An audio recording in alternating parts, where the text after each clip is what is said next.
Hi, everyone. I'm the CEO of Census. We started a little category known as reverse ETL back in 2018 to help put data teams at the center of all sorts of business operations. And today, I'm actually not here to talk to you about the iconic 2017 Transformer paper, although I highly recommend you read it. It is what led to this amazing AI boom we all live in. Uh, And I'm also not here to talk about how you can get onto the OpenAI board, though I hope one of you is building a prediction market for it as we speak. Today, I want to explore what it takes for all of us working in data teams to get in front of executives of the CEO and influence key decisions. So, what does a CEO care about? Do they even know you exist is actually probably the first question. Like, what's your mission in the company? Do you have one? I think most teams think of their job as providing correct information to the rest of the company. But what if no one needs or cares about that information? I think the way we should think about our job, the job of a data team and an analyst and an analytics team in general, is to grow the business. We're not really data engineers, I would say. It's growth engineering. And that's the kind of work, the kind of information that gets you on the radar. You may not design and build the widgets that your company makes.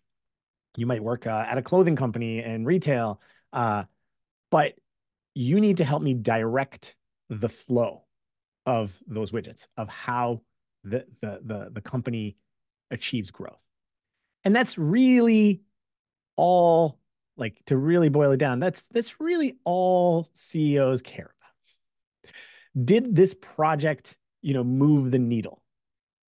Can we predict whether this other project will move the needle? What the heck is the needle anyway?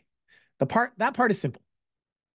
It's either the top line, which would be revenue, users, customers, and the bottom line, right? So profit, or in many cases, costs. And it's in that order. In fact, there should be a huge gap between the two. So how do you do this? How do you navigate, the org and the data to kind of have the most valuable information in front of the exec team? Well, we have dashboards, right? Uh, but how often do you get the question of how did that product release go? Or how did that billboard campaign go? And if your answer is like, what release or what billboard, I think you failed. You have to break down all the silos in the company. You have to work upstream with product teams to ensure they generate analytics and get curious about all the projects going on in the company. And the beauty of the charts is not what's going to make the news. It's telling me what's working and what's not working. And a lot of individual teams outside of data, they can tell me something about how they're performing. But only the data team, armed with all the data points from around the org, can really say how things are going. Like, a sales leader might say, we hired 10 junior folks to do some prospecting. They're generating leads. They pay for themselves. Sounds good, right? Wrong. Turns out we might get more bang for the buck if we took all that spend and put it on YouTube ads.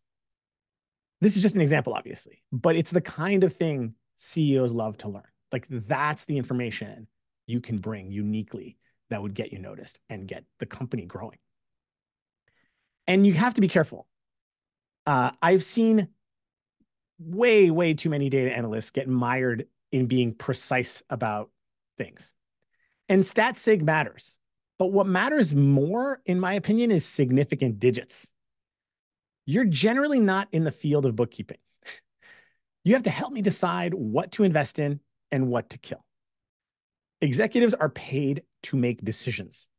The best thing you can do is have conviction. and help me make bold and fast moves. If you're sometimes wrong, we'll make bad decisions. But if you don't help me make moves, then I don't need you. And the more decisions we make, the faster we move as a business. But humans can only do so much. We can do better. You can automate decisions. And this to me is the prize. Being informed by data is cool, but being powered by data is much cooler. This week, or last week, Spotify just generated, their end of the year wrapped summary. Super fun. It's a fun feature for anyone to look back on how they listened in 2023. And it's an awesome growth driver. It's delightful. It's designed to be shared. In fact, we have a tradition here at Sensis. We play a company-wide game based on these Spotify summaries every year. In fact, this Friday is when we play. Now, this feature is powered by data through and through, right? These are projects you can build into production with your stakeholders that will turn you into the MVP at your company. And there's any number of these projects. Maybe it's like an automatic post-Black Friday, cohort for retaining new buyers. Maybe it's a semi-autonomous performance marketing campaigns and audiences. Maybe it's an in-app recommendation engine. The list goes on. The key is that you're moving the top line yourself, right? Or you're moving something that generally correlates one-to-one with the top line, like app usage. And I started this by telling you to go find out about every project in your company. So you could tell me whether it's working or whether it's a waste of time and money. If you've done that work, why not put yourself into those projects, those teams, those workflows? You would be amazed how much you can improve your colleagues with data. And as you do some fact finding, I would switch your mindset from analytics to sales, to software sales. Because your data models are really just a kind of software that you're selling to your colleagues. And they'd rather hear from you than from me, I would assume. So say you might observe that, every salesperson on our team wastes 30 minutes a day looking up product usage metrics for their prospects. If you put that data into Salesforce and alert on those usage trends in email or Slack, boom, you've made your whole sales org more efficient. The CRO loves you. The CEO hears about it. High fives all around. That might appear just to move the bottom line, like efficiency, but it likely means more sales too. And that's a much more powerful way to get in front of the execs, to get impactful at your company, is not to say, what dashboard can I build for you?